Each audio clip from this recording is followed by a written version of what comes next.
النایان family کا شمار UAE کی رائل فیملیز میں ہوتا ہے۔ یہ فیملی سعودی رائل فیملی کی طرح ٹریلینئر تو نہیں، لیکن اس فیملی کی نیٹ ورتھ تقریباً $853 بلین ہے اور اس فیملی کی دولت میں بہت کم لوگوں کا حصہ ہے۔ النایان فیملی کے تمام ممبرز ایک ایسی شاندار اور شاہانہ زندگی گزارتے ہیں جو صرف دنیا کے امیر ترین لوگ ہی گزار سکتے ہیں۔ 20ویں صدی کے مڈ تک النایان فیملی ایسی شاہانہ زندگی نہیں گزارتی تھی۔ ابو ظبی ایک ویران اور بنجر زمین تھی جہاں کچھ بھی نہیں تھا۔ یہاں کے لوگ صرف فشنگ اور ٹریڈ کر کے اپنا گزر بسر کرتے تھے، لیکن جب 1959 میں ابو ظبی میں تیل کا ذخیرہ دریافت ہوا، اس کے بعد ایک دہائی میں پورا ملک بدل گیا اور آج ابو ظبی کا شمار تیل کے سب سے بڑے پروڈیوسر اور ایکسپورٹرز میں ہوتا ہے۔ اس کے علاوہ اس ویران اور بنجر زمین کے نیچے گیس کا ایک بہت بڑا ذخیرہ موجود ہے جو کہ النایان فیملی کی دولت میں بھی مزید اضافہ کر دیتا ہے۔ جیسا کہ ہم سب جانتے ہیں کہ تیل اور گیس بھی ایک مخصوص حد تک پایا جاتا ہے، اسی لیے تیل اور گیس کی بنیاد پر پوری زندگی شاندار انداز سے نہیں گزاری جا سکتی۔ اس لیے النایان فیملی نے آئل اور گیس سے حاصل ہونے والی دولت کو مختلف بزنسز میں انویسٹ کیا ہوا ہے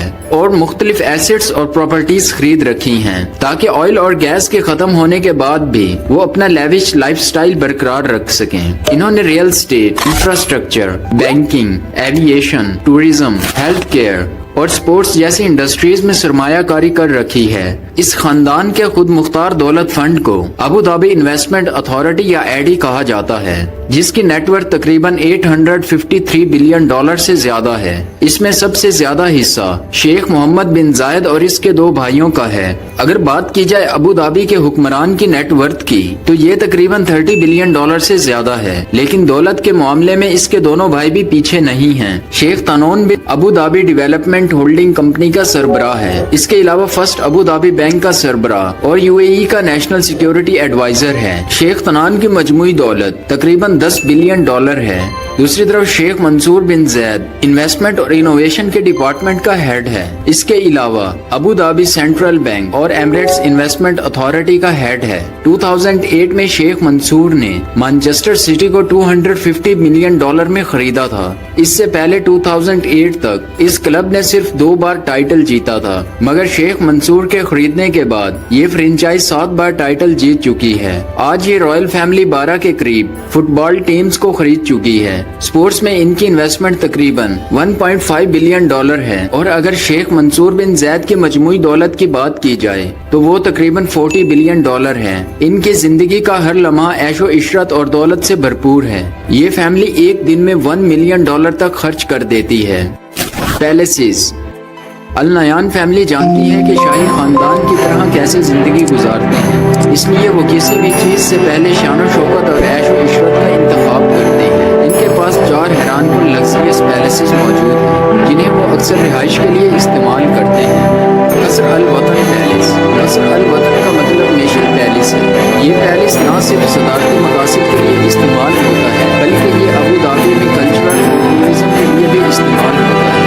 یہ پیلس حال ہی میں 2017 میں مکمل ہوا اور اس کی کاسٹ تقریباً $490 ملین آئی، جبکہ اسے 2019 میں عوام کے لیے کھولا گیا تھا۔ اس پیلس کو 2020 میں ورلڈ ٹریول ایوارڈ کے لیے بھی نامینیٹ کیا گیا۔ اس کی تعمیر اور ڈیزائن عرب ثقافت اور روایات کی نمائندگی کرتا ہے۔ اس میں 2300 لیوش رومز ہیں جس میں لائبریری، ڈائننگ اور شاپنگ ایریا بھی شامل ہے۔ اس کے انٹیریئر کی بات کی جائے تو یہ وائٹ گرینائٹ کے ساتھ بہت زیادہ شاندار اور دل فریب بنایا گیا ہے، جس کی خوبصورتی میں بلو اور گولڈن ٹچ مزید اضافہ کر دیتا ہے۔ اس محل میں ایک عظیم الشان ہال ہے جو اس پیلس کو ایسٹ اور ویسٹ میں ڈیوائڈ کرتا ہے۔ ایسٹ سائڈ کو عام طور پر ہاؤس آف نالج بھی کہا جاتا ہے، جو کہ ایک طرح کا میوزیم ہے جس میں قرآن آیات اور 50,000 سے زائد کتابوں والی لائبریری بھی شامل ہے، جبکہ ویسٹ سائڈ کو زیادہ تر آفیشل اور پولیٹیکل مقاصد کے لیے استعمال کیا جاتا ہے اور دوسرے ممالک کے لیڈر سے میٹنگ کے لیے بھی اسی جگہ کا انتخاب کیا جاتا ہے۔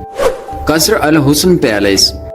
قصر الحسن پیلس ابو ظبی میں موجود ہسٹورک فورٹ اور پیلسز میں سے ایک ہے۔ اسے قصر الوطن پیلس کے تعمیر ہونے سے پہلے آفیشل ریزیڈنس کے طور پر استعمال کیا جاتا تھا اور اب اسے میوزیم اور کلچرل سائٹ میں تبدیل کر دیا گیا ہے۔ المشرف پیلس۔ نیکسٹ پیلس المشرف پیلس ہے۔ یہ پیلس النایان فیملی کی مین ریزیڈنس ہے۔